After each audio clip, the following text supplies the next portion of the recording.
I never thought I'd dread Sundays this much. You know, most people look forward to the end of the week, a day of rest and relaxation. But for me, it's become a day of tension, fake smiles, and biting my tongue so hard I'm surprised it hasn't fallen off yet. It all started when I married Clara.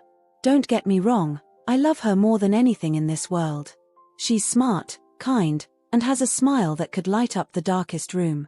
But with Clara came her family, and boy, what a package deal that turned out to be. Every Sunday, like clockwork, we make the drive out to her mother's estate. And when I say estate, I mean it. Picture one of those sprawling countryside mansions you see in period dramas, all manicured lawns and fancy topiary. That's where Patricia, my mother-in-law, holds court. Today, as I sit on this oversized couch that probably costs more than my car, I can feel the sweat forming on my palms. The living room is like something out of a magazine, all antique furniture and family heirlooms that scream old money. It's the kind of place where you're afraid to breathe too hard in case you knock over a priceless vase. Clara's siblings are scattered around the room, perched on various chairs and sofas like perfectly posed dolls. There's James, the oldest, a lawyer with a perpetual frown. Then Sarah, the middle child, who's always buried in her phone, probably updating her Instagram with photos of her perfect life. And finally, little Emma, the baby of the family, who at 25 still gets treated like she's made of glass. As for Clara's father, Edward, he's a quiet presence in the corner, hiding behind his newspaper. I've always wondered if he's actually reading or just using it as a shield against his wife's sharp tongue. And then there's Patricia. She's sitting in her favorite armchair like it's a throne, her perfectly coiffed silver hair gleaming in the afternoon sun. Her eyes keep darting towards me, and I swear I can see the disdain dripping from her gaze. The conversation starts off innocent enough. Sarah's talking about the new neighbors who moved in down the road. Apparently, they drive a Honda, which in Patricia's world might as well be a horse and cart. Can you believe it? Sarah says, her voice dripping with mock horror. A Honda in our neighborhood. What's next, a trailer park? I bite my tongue, thinking about my own modest car parked outside. It's reliable, gets me where I need to go, and doesn't break the bank. But of course, in this family, if it's not a luxury brand, it might as well be a bicycle. James chimes in with some gossip about a colleague who got passed over for a promotion. He just doesn't have the drive, he says, and I can feel his eyes on me. Some people are content to just coast through life. I shift uncomfortably in my seat, feeling the judgment radiating off him. Sure, I'm not a hotshot lawyer like James, but I work hard. My digital content agency might not be glamorous by their standards, but it's mine, and I'm proud of it. The weather comes up next, because of course it does. It's the go-to topic when no one knows what else to say. Emma mentions how the rain's been good for her garden, and for a moment, I think we might actually have a normal, pleasant conversation. But then Patricia clears her throat, and the room falls silent. It's like everyone knows what's coming. She turns those piercing blue eyes on me, a smile on her face that doesn't quite reach her eyes. Matthew, she says, her voice carrying that fake concern that I've come to dread. What is it exactly that you do these days? Or should I say, what is it you pretend to do? And there it is. The question I've been dreading all afternoon. I can feel Clara tense up beside me, her hand finding mine and giving it a reassuring squeeze. I take a deep breath, reminding myself to stay calm. Well, Patricia, I start, trying to keep my voice steady. As I've mentioned before, I run a digital content agency. We specialize in creative branding and social media strategies for businesses. I'm about to go into more detail, to explain how we've been growing, how we've landed some exciting new clients. But Patricia waves her hand dismissively, cutting me off mid-sentence. Oh, so it's just online nonsense. Fun and games, she sneers, and I can feel my face heating up. Let me give you some advice, young man. Stop fooling around with these hobbies and go get a real job. The room goes quiet. I can hear the tick of the grandfather clock in the corner, counting down the seconds of this excruciating moment. Clara opens her mouth to say something, but Patricia isn't done. Or better yet, she continues, her voice sharp enough to cut glass, quit wasting my daughter's time and leave our lives. The words hit me like a physical blow. I've always known Patricia didn't approve of me, but to hear it stated so bluntly, in front of everyone, it's humiliating. I can feel the eyes of Clara's siblings on me, a mix of pity and second-hand embarrassment. Clara's voice breaks through the silence. "Mom," she exclaims, shock and anger evident in her tone. "How could you say that? Matthew works hard, and his business is growing. You have no right to dash." But Patricia's smug satisfaction drowns out Clara's protests. She sits back in her chair, a look of triumph on her face as if she's just won some sort of victory. I can't bear to look at anyone. The room suddenly feels too small, too stuffy. I mutter some excuse about needing some air and practically flee from the living room, ignoring Clara's concerned call of my name. Outside, the cool air hits my face, and I take deep breaths, trying to calm the storm of emotions inside me. Anger, humiliation, self-doubt, they all swirl together in a toxic mix. Part of me wants to go back in there and tell Patricia exactly what I think of her and her advice. But I know that would only prove her right in her eyes, that I'm not good enough for her daughter, for this family. I find myself wandering the grounds, past the perfectly trimmed hedges and the fountain that probably costs more than I make in a year. The irony isn't lost on me. Here I am, surrounded by all this wealth and luxury, feeling more out of place than ever. As I walk, I think about my business. It might not be a law firm or a Fortune 500 company, but it's mine. I've built it from the ground up, poured my heart and soul into it. We're doing good work, helping businesses connect with their audiences in meaningful ways. Why can't Patricia see that? But deep down, I know why. To her, success has a very specific look. It's big houses and expensive cars and prestigious job titles.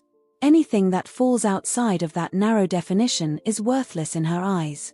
I lose track of time as I wander, lost in my thoughts. Eventually, I hear footsteps behind me and turn to see Clara approaching. Her face is a mix of concern and anger, and I brace myself for what's coming. "I'm so sorry," she says as soon as she reaches me, pulling me into a hug. "What Mom said was completely out of line. I told her off after you left." I return the hug, drawing comfort from her presence. "It's not your fault," I murmur into her hair. "Your mom's made it pretty clear how she feels about me from day one." Clara pulls back, her eyes fierce. "Well, she's wrong. You know that, right? What you're doing is important and valuable.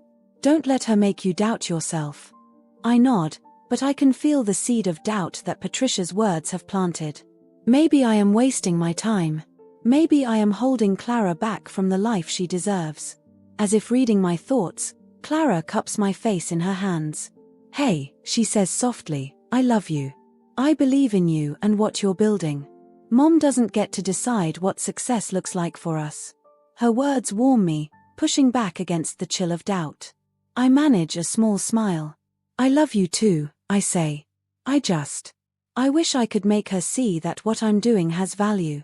Clara sighs, linking her arm through mine as we start to walk back towards the house. "Mom's set in her ways," she says. "But that doesn't mean you have to prove anything to her. You prove it every day by working hard and building your dream." As we approach the house, I can see Patricia watching us from one of the windows. Her expression is unreadable, but I can feel the weight of her judgment even from here. I take a deep breath, steeling myself to go back inside. One day, I promise myself, I'll show Patricia and everyone else that my online nonsense is more than just fun and games. One day, I'll prove that I'm worthy of being part of this family.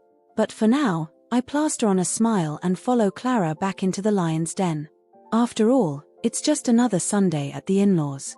What doesn't kill you makes you stronger, right? As we re-enter the living room, the conversation awkwardly resumes, skating around the elephant in the room. I catch Edward's eye, and for a moment, I think I see a flash of sympathy.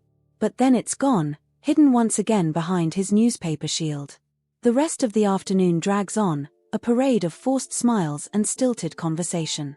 By the time Clara and I say our goodbyes and head to our car, I feel emotionally drained. As we drive away from the estate, the tension slowly starts to ebb. Clara reaches over and takes my hand, giving it a squeeze. "You okay?" she asks softly. I nod, mustering up a smile.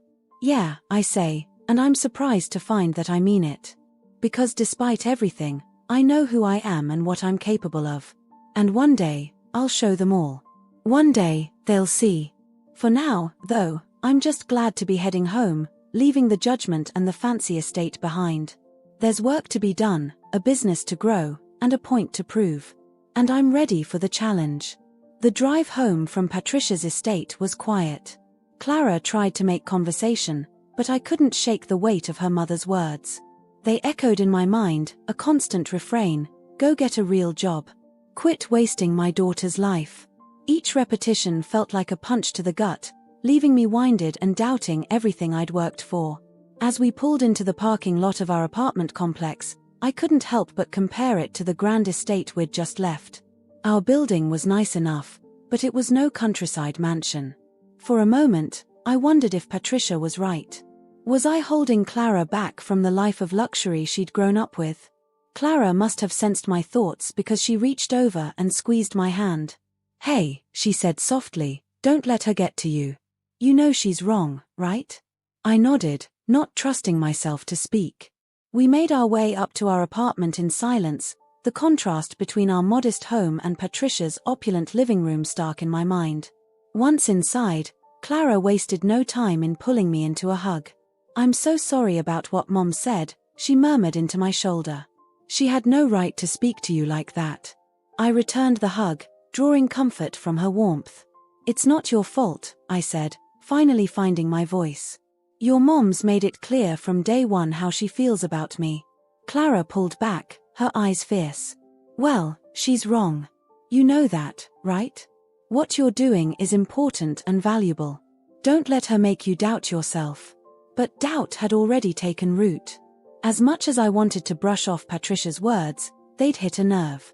Was what I was doing really valuable? Or was I just fooling myself, playing at being a businessman while the rest of the world passed me by? I must have been quiet for too long because Clara cupped my face in her hands, forcing me to meet her gaze. "Matthew," she said firmly, "I love you. I believe in you and what you're building. Mom doesn't get to decide what success looks like for us." Her words warmed me, pushing back against the chill of doubt. I managed a small smile. "I love you too," I said. I wish I could make her see that what I'm doing has value." Clara sighed, leading me to the couch where we sat down together. "Mom's set in her ways," she said. "But that doesn't mean you have to prove anything to her. You prove it every day by working hard and building your dream." As we sat there, I thought about my business. The digital content agency I'd started from scratch, working late nights and weekends to build something I believed in. We weren't huge, but we were growing. We had clients who valued our work, who saw the results we delivered. But Patricia's words had shaken my confidence. Maybe it was time to reevaluate. Not to give up, but to push harder. To show everyone, including myself, that this wasn't just some hobby or a phase. It was a real business with real potential.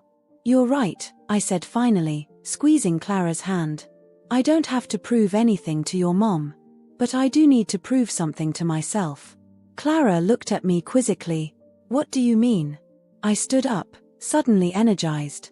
"I mean, it's time to take things to the next level. No more playing it safe. No more small clients and modest goals. It's time to go big." A slow smile spread across Clara's face. "That's the Matthew I know and love," she said. "So, what's the plan?" Over the next few hours, fueled by determination and more than a few cups of coffee, I outlined my strategy. There was a big startup that had been making waves in the tech world. They were on the verge of launching a revolutionary new product, and they needed a killer marketing campaign to go with it. It was the kind of client that could put my agency on the map. The kind of project that could silence the doubters and prove that what I was doing wasn't just some online hobby. "It's a long shot," I admitted to Clara as I showed her the pitch I'd been working on. "They'll have bigger agencies competing for this. But if we can land it..." Clara's eyes sparkled with excitement. "You can do this," she said. "I know you can." Her confidence in me was like a balm, soothing the sting of Patricia's words. I threw myself into work with renewed vigor. Days blurred into weeks as I refined my pitch, reaching out to contacts, and pulling every string I could to get a foot in the door with this startup. There were setbacks, of course. Moments when Patricia's voice would creep back into my head, whispering doubts. But each time, I pushed it aside, focusing on the task at hand. Clara was my rock through it all. She believed in me even when I doubted myself. She'd come home from her own job to find me hunched over my laptop, lost in work, and she'd gently remind me to eat, to sleep, to take care of myself. "You can't prove Mom wrong if you work yourself into the ground," she'd say, half joking but with real concern in her eyes. I knew she was right, but I couldn't slow down. The drive to succeed, to prove my worth, had become all-consuming. It wasn't just about Patricia anymore. It was about showing myself that I had what it took to make it in this competitive world.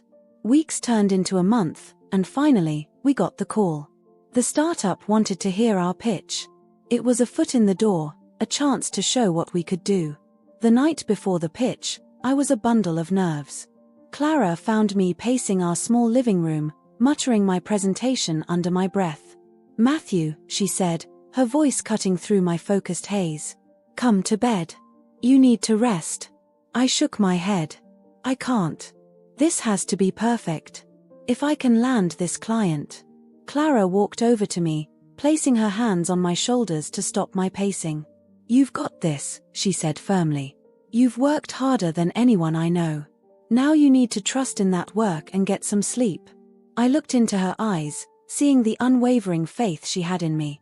It was enough to calm my racing thoughts, at least for a moment. "You're right," I said, letting out a long breath. "Let's go to bed."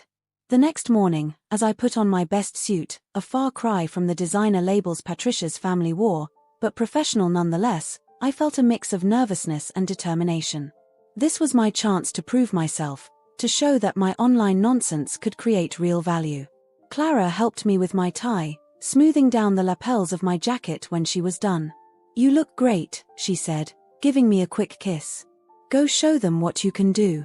The pitch meeting was a blur. I remember walking into the sleek, modern office of the startup, my heart pounding but my voice steady as I laid out our vision for their campaign. I talked about viral marketing strategies, about creating a buzz that would make their product the talk of the tech world. When I finished, there was a moment of silence that felt like it stretched for hours. Then the CEO smiled, leaned forward, and said, "We like what we hear. Let's talk details." The rest of the meeting passed in a daze. By the time I left the office, clutching a preliminary agreement, I could hardly believe it was real. We'd done it.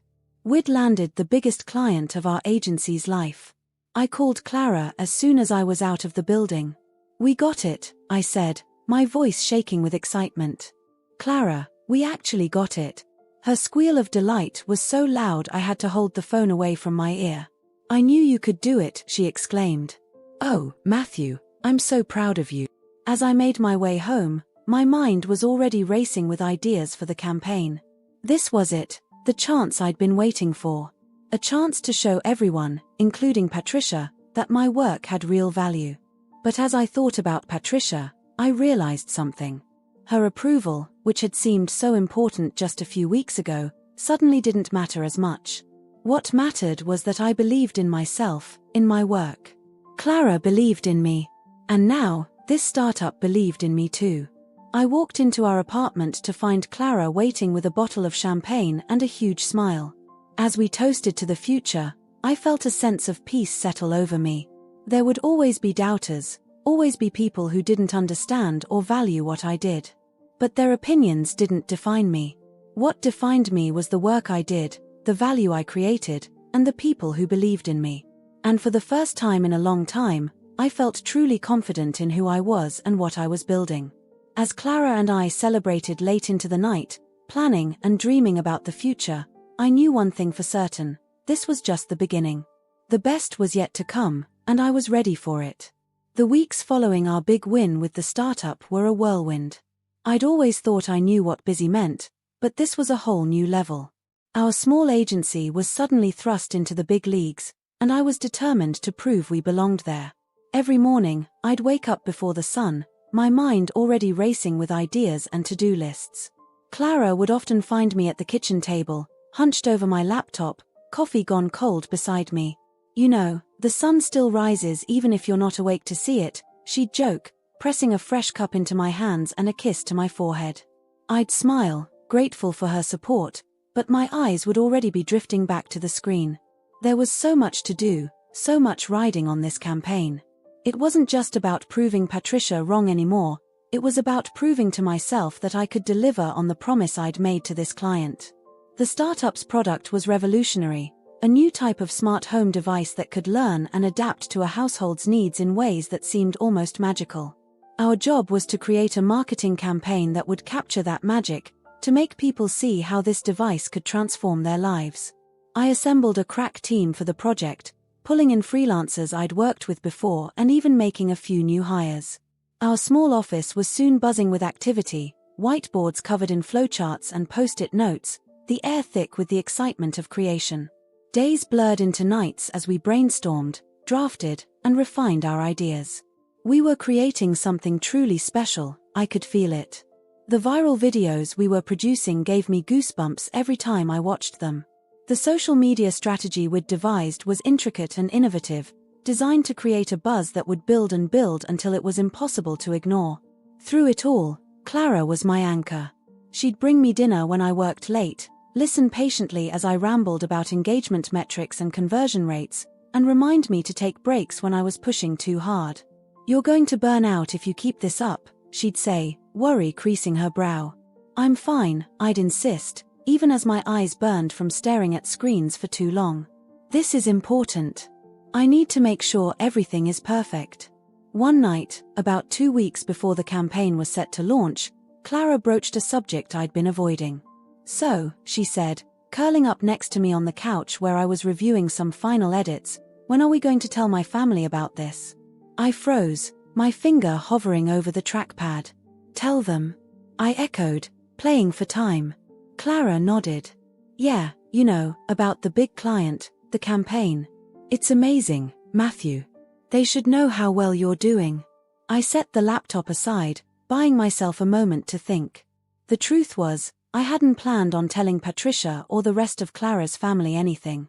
The memory of that disastrous Sunday dinner was still fresh in my mind, Patricia's disdainful words echoing in my ears. "I don't think that's a good idea," I said slowly. Clara's brow furrowed. "Why not? This is huge, Matthew. It proves everything you've been working towards. Mom was wrong about you, about your work. Don't you want her to know that?" I shook my head. "It's not about proving her wrong, Clara. I don't want to give her the satisfaction of thinking her words pushed me into this. I want the work to speak for itself." Clara was quiet for a moment, processing my words. "I understand," she said finally, "but I don't agree. You don't owe them anything, but I wish they could see how wrong Mom was about you." I pulled her close, pressing a kiss to her temple. "Not yet," I said softly. "Timing is everything in this business. Let's wait until after the launch, see how it goes. Then we can think about telling them."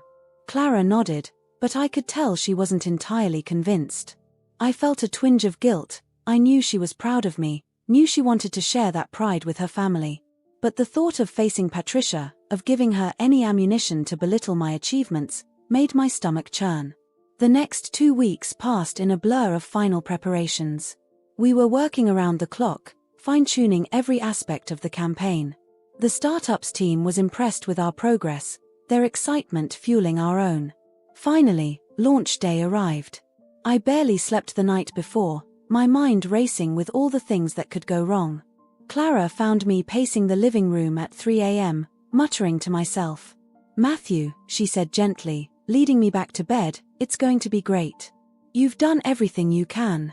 Now you need to rest." I let her guide me back to bed, but sleep eluded me.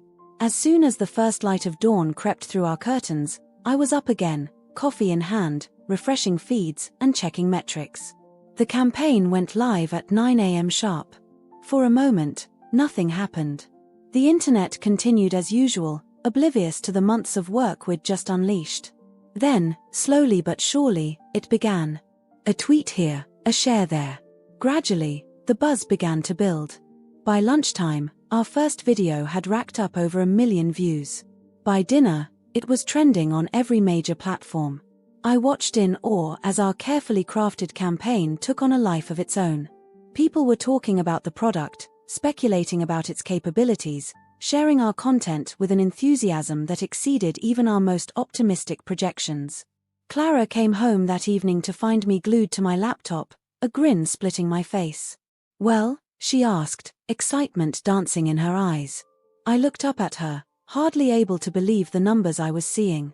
"It's working," I said, my voice filled with wonder. "Clara, it's really working. We're trending everywhere. The client just called, their pre-order numbers are through the roof." Clara let out a squeal of delight, pulling me into a tight hug. "I knew it," she exclaimed. "Oh, Matthew, I'm so proud of you." As we celebrated that night, I felt a sense of vindication wash over me. This was what I'd been working towards all along. This was the proof that my online nonsense wasn't just a hobby or a waste of time. It was a powerful tool that could shape public opinion and drive real business results. Over the next few days, the campaign continued to gain momentum. Our videos were being shared by celebrities and influencers, sparking conversations and debates across the internet. The startup's product was the talk of the tech world, with industry analysts predicting it would be a game-changer in the smart home market. Through it all, I kept my head down, focused on maintaining the momentum we'd built. I was working harder than ever, but it didn't feel like work. Every new milestone, every bit of positive feedback, was a rush that kept me going. Clara, however, was getting increasingly frustrated with my insistence on keeping our success under wraps. "Matthew," she said one evening, her voice tinged with exasperation, "you're all over the tech news. People are calling your campaign revolutionary. Don't you think it's time to let my family know?" I shook my head, not looking up from my laptop where I was tracking our latest metrics. "Not yet," I said. "Let's wait until the dust settles a bit. I don't want to jinx anything." Clara sighed, and I could feel her disappointment. "You can't keep this a secret forever," she said. "Sooner or later, they're going to find out. Wouldn't it be better coming from us?" I knew she had a point, but the thought of facing Patricia, of subjecting my success to her judgment, still made me uneasy. "Soon," I promised, reaching out to squeeze her hand. "Just not yet." As another week passed, our success continued to grow. The startup was thrilled with the results, already talking about extending our contract for future campaigns. We were getting inquiries from other companies, big names that I'd only dreamed of working with before. Yet still, I hesitated to share the news with Clara's family. Part of me wanted to wait until our success was so undeniable, so monumental, that even Patricia couldn't find a way to belittle it. Another part, if I'm being honest, was enjoying the secret. There was a certain satisfaction in knowing I was achieving all this while Patricia still thought I was wasting my time with online nonsense. But I could see the toll my secrecy was taking on Clara. She was proud of me, wanted to shout our success from the rooftops, and my reticence was causing a rift between us. I knew I couldn't keep this up forever. Sooner or later, I'd have to face Patricia and the rest of Clara's family. The question was, when would I be ready? And would Clara's patience last until then? As I sat at my desk late one night, these thoughts swirling in my mind, my phone buzzed with a message from Clara's mother. My heart sank as I read it, another family dinner, scheduled for this coming Sunday. I stared at the message, a mix of dread and determination settling in my stomach. Maybe, I thought, it was time to stop hiding in the shadows. Maybe it was time to step into the light and show Patricia exactly what my little online hobby could do. With a deep breath, I typed out a reply, confirming our attendance. Whatever happened on Sunday, I knew one thing for certain: it was going to be a family dinner unlike any other. The days leading up to the family dinner were a strange mix of anticipation and dread. On one hand, I was riding high on the success of our campaign. The startup's product was the talk of the tech world, and our agency was getting more attention than I'd ever dreamed possible. On the other hand, the thought of facing Patricia and her judgmental gaze made my stomach churn. Clara, bless her, tried her best to ease my nerves. "It's just dinner," she'd say, rubbing my shoulders as I hunched over my laptop. "We go, we eat, we leave. Simple." But we both knew it was never that simple with her family. Sunday arrived all too quickly. As I stood in front of the mirror, adjusting my tie for the 100th time, I caught Clara's reflection watching me with a mix of concern and amusement. "You know," she said, coming up behind me and wrapping her arms around my waist, "for someone who claims not to care what my mother thinks, you sure are fussing a lot." I sighed, letting my hands drop from my tie. "I just want to be prepared," I muttered. "You know how she is." Clara turned me around to face her, her eyes serious. "Matthew, you have nothing to prove to her or anyone else. What you've accomplished speaks for itself." I nodded, trying to believe her words. "You're right," I said, forcing a smile. "Let's get this over with." The drive to Patricia's estate felt shorter than usual, the countryside blurring past as my mind raced with potential scenarios. What would Patricia say? How would I respond? Should I bring up the campaign right away, or wait for the right moment? Before I knew it, we were pulling up the long, winding driveway. The mansion loomed before us, as imposing as ever. I took a deep breath, steeling myself for what was to come. Patricia greeted us at the door, her smile not quite reaching her eyes.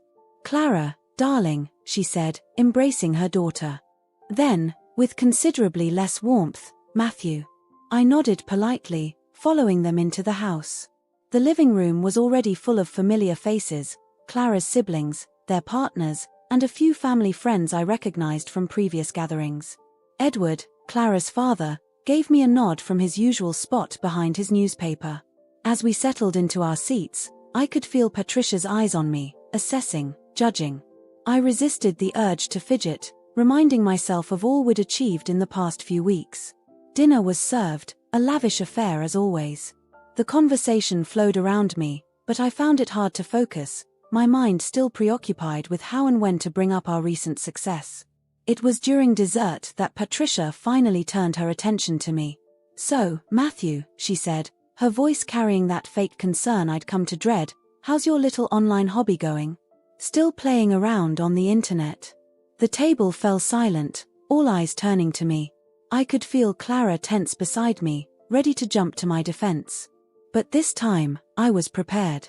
"Actually, Patricia," I said, meeting her gaze steadily, "things have been going exceptionally well. But then again, I guess it's all just fun and games to you, right?" Patricia raised an eyebrow, clearly not expecting such a direct response. "Oh," she said, her tone dripping with skepticism. "Do tell."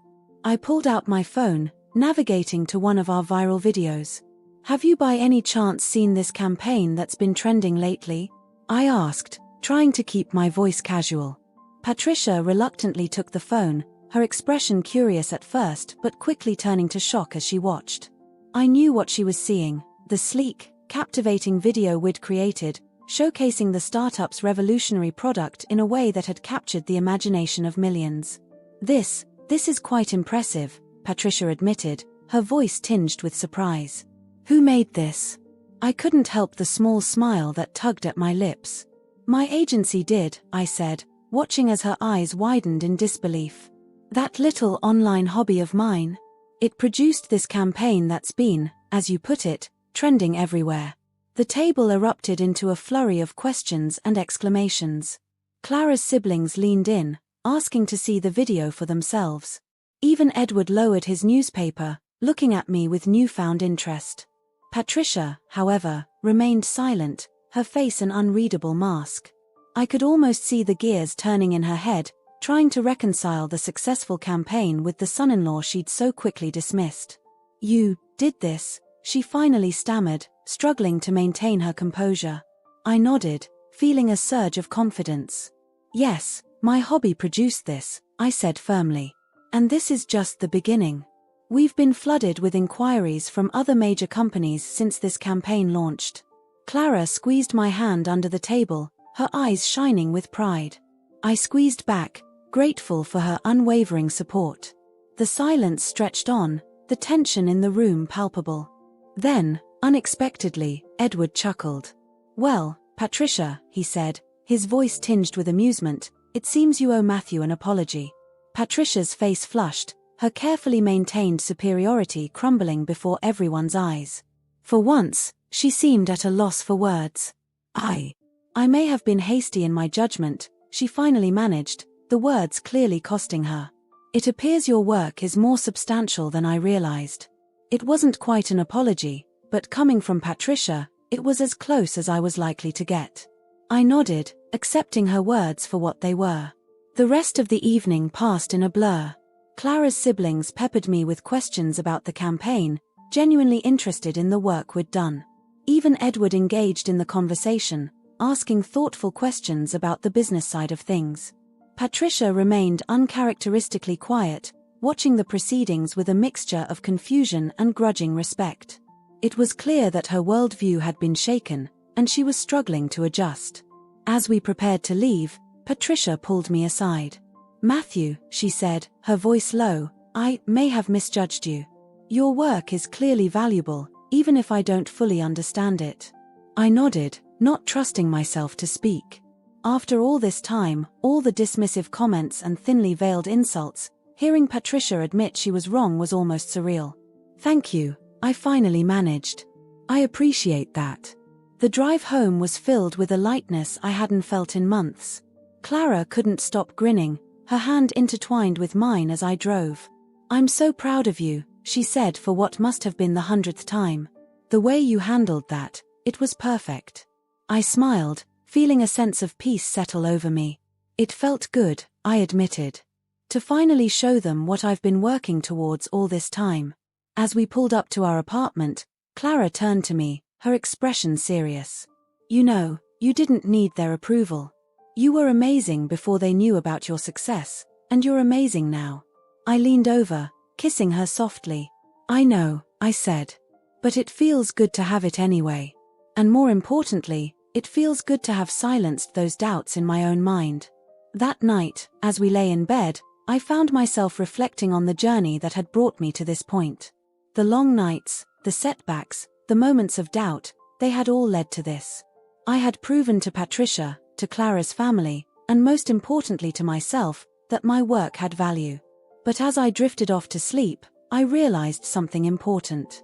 The victory wasn't in gaining Patricia's approval or impressing Clara's family.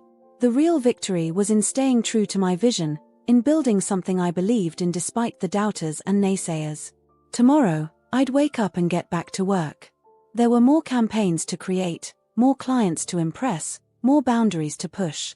But for now, I allowed myself to bask in the glow of success, grateful for the journey and excited for what was to come.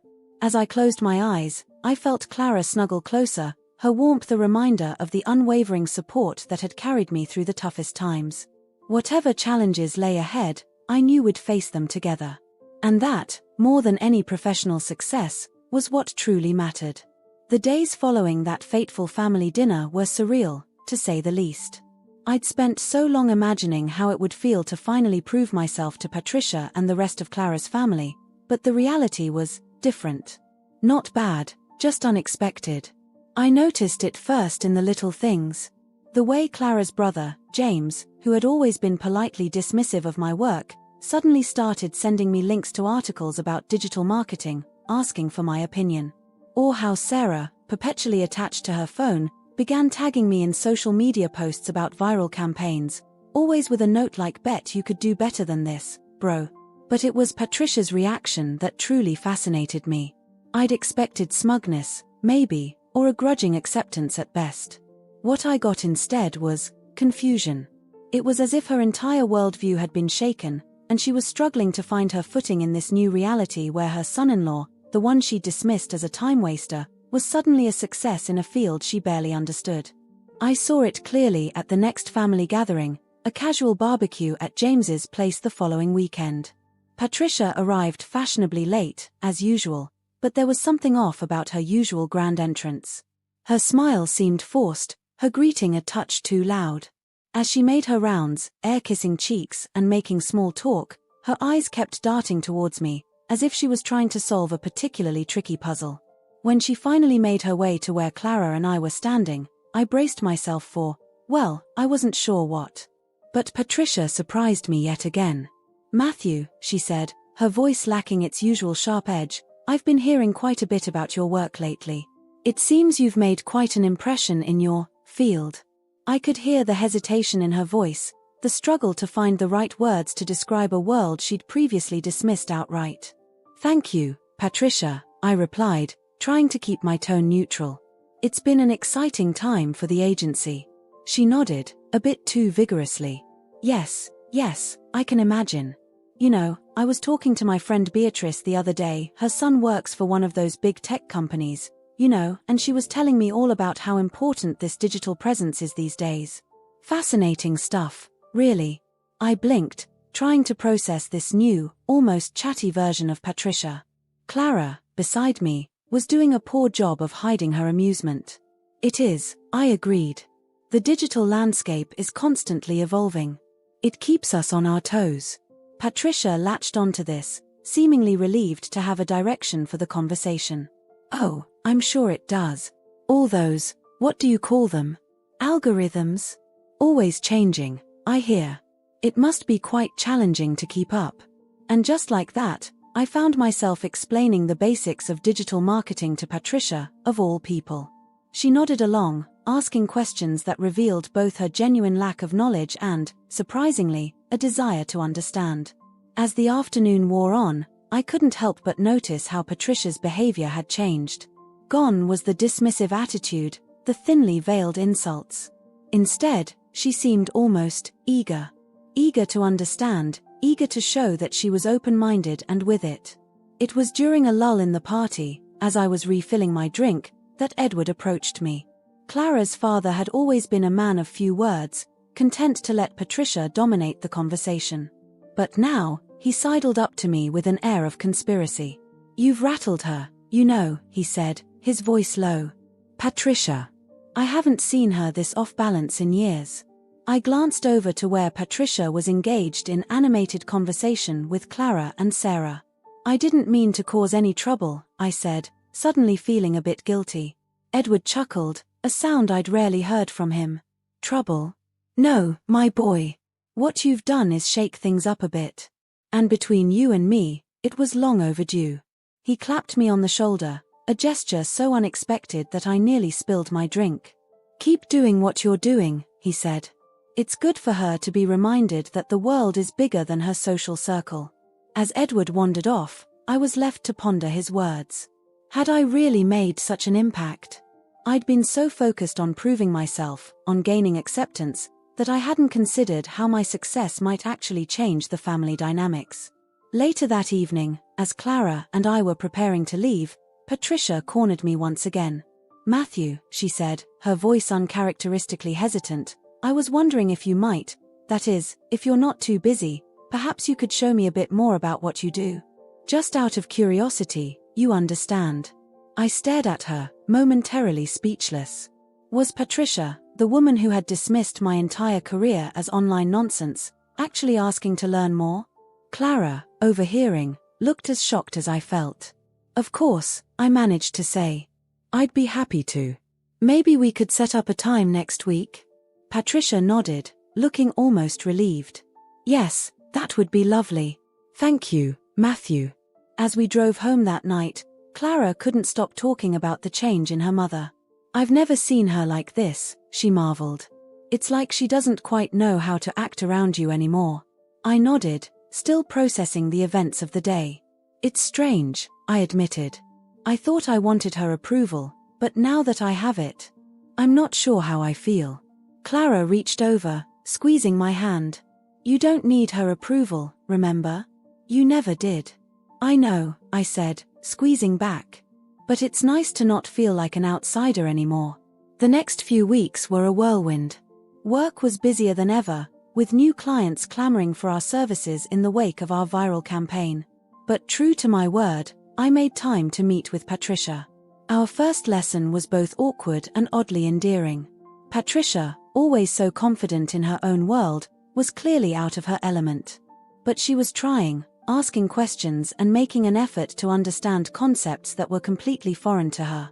So, these influencers, she said, brow furrowed in concentration, they're not celebrities, but people listen to them about what to buy.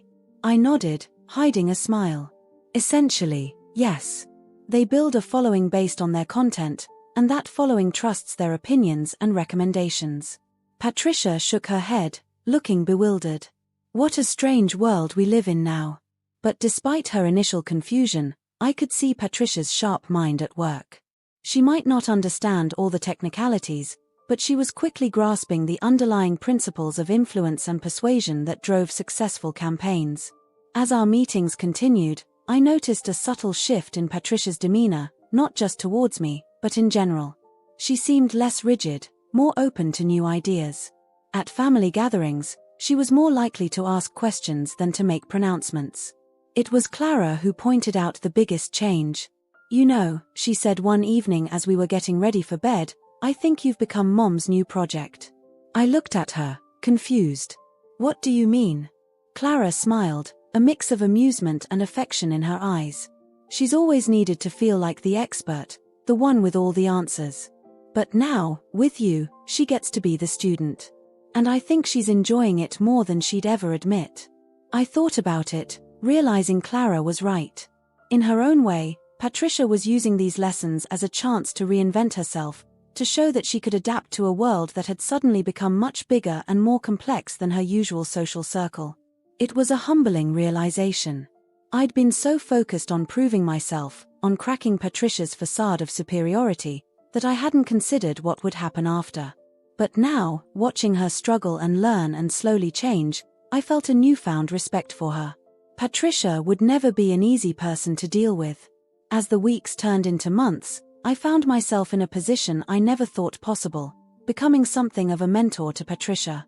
Our weekly lessons had become a regular fixture, and I watched with a mixture of amusement and admiration as she tackled each new concept with determination. One sunny afternoon, as we sat in her lavish study, Patricia surprised me yet again. "Matthew," she began, her voice uncharacteristically hesitant, "I owe you an apology." I looked up from the tablet where I'd been showing her our latest campaign analytics, caught off guard by her words. "An apology?" I echoed, unsure how to respond. Patricia nodded, her usually impeccable posture slightly slumped. "Yes. I was wrong about you, about your work. I dismissed it without understanding, and that was unfair of me." I sat there, momentarily stunned. Patricia, the woman who had once told me to get a real job, was actually apologizing. It was a moment I'd imagined countless times, but the reality of it was somehow both more and less satisfying than I'd anticipated.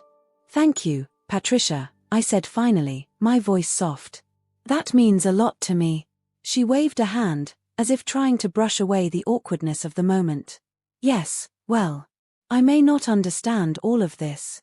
She gestured at the tablet, "but I can see its value now. You've built something impressive, Matthew." As I drove home that evening, I couldn't stop thinking about Patricia's words. The approval I'd once craved so desperately now felt different. It was welcome, certainly, but it no longer held the power over me it once had. Clara was elated when I told her about Patricia's apology. "I never thought I'd see the day," she marveled, wrapping her arms around me. "You've done the impossible, Matthew. You've changed my mother." But had I really? As the days passed, I began to notice subtle shifts in the family dynamic. It wasn't just Patricia who was different, we all were. At the next family gathering, a casual Sunday brunch, I found myself in a lively discussion with James about the ethics of data collection in digital marketing. Sarah, usually glued to her phone, was actually engaging in the conversation, offering insights from her perspective as a heavy social media user. Even Edward, who had always been content to fade into the background, was more actively involved. He'd taken to reading tech news, often pulling me aside to discuss the latest innovations and their potential impact on various industries. And Patricia? She was still Patricia, of course. Her sharp tongue and high standards hadn't disappeared overnight. But there was a new openness to her, a willingness to listen and learn that had been absent before. One evening, as Clara and I were enjoying a quiet dinner at home, she brought up something I'd been pondering myself. "You know," she said, twirling pasta around her fork, "I think your success has changed more than just Mom's opinion of you. It's like, it's opened up a whole new world for all of us." I nodded, understanding exactly what she meant. "I've noticed that too. It's like they're all seeing possibilities they never considered before. Clara smiled, reaching across the table to squeeze my hand. You should be proud, Matthew. You didn't just prove yourself to them, you've inspired them. Her words warmed me, but they also made me reflect on my own journey. Had I changed too? The Matthew who had sat in Patricia's living room all those months ago, sweating under her judgmental gaze, felt like a different person now. I realized that in proving myself to Patricia and her family, I'd also proven something to myself. I'd gained a confidence that went beyond professional success. I was more sure of myself, more comfortable in my own skin. This newfound self-assurance was put to the test a few weeks later when Patricia called me out of the blue. Matthew, she said, her voice tight with what I recognized as barely contained excitement, I need your help. It turned out that one of Patricia's friends, a woman who ran a small but prestigious art gallery, was struggling to attract younger patrons. Patricia, in a move that would have been unthinkable just months ago, had suggested a digital marketing campaign. I told her all about what you do, Patricia explained, and she's very interested. I thought perhaps, well, if you're not too busy, maybe you could meet with her. I agreed, of course, both flattered and amused by Patricia's enthusiasm. The meeting with her friend went well, and soon my agency was working on a campaign to bring the art gallery into the digital age. As I worked on the project, I couldn't help but marvel at the turn of events. Here I was, using my online nonsense to help preserve and promote the kind of traditional art that Patricia and her circle valued so highly. It felt like worlds colliding in the best possible way. The campaign was a success, bringing a fresh wave of young art enthusiasts to the gallery. Patricia was over the moon, proudly telling anyone who would listen about her son-in-law's digital wizardry. At the gallery's reopening event, I found myself standing next to Patricia, both of us admiring a striking modern sculpture. You know, Matthew, she said, her voice soft, I never thought I'd say this, but I'm glad you didn't listen to me. I looked at her, surprised. What do you mean? She gestured around the room, where a diverse crowd of art lovers, young and old, were mingling and discussing the pieces on display. If you had gotten a real job as I so foolishly suggested, none of this would be happening. Your work, it bridges gaps I didn't even know existed. I felt a lump form in my throat, touched by her words.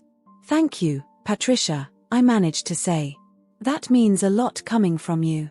She patted my arm, a gesture that would have once seemed impossible. You're good for this family, Matthew. You've brought us into the modern age, kicking and screaming perhaps, but better for it in the end. As the evening wore on, I found myself reflecting on the journey that had brought me to this point.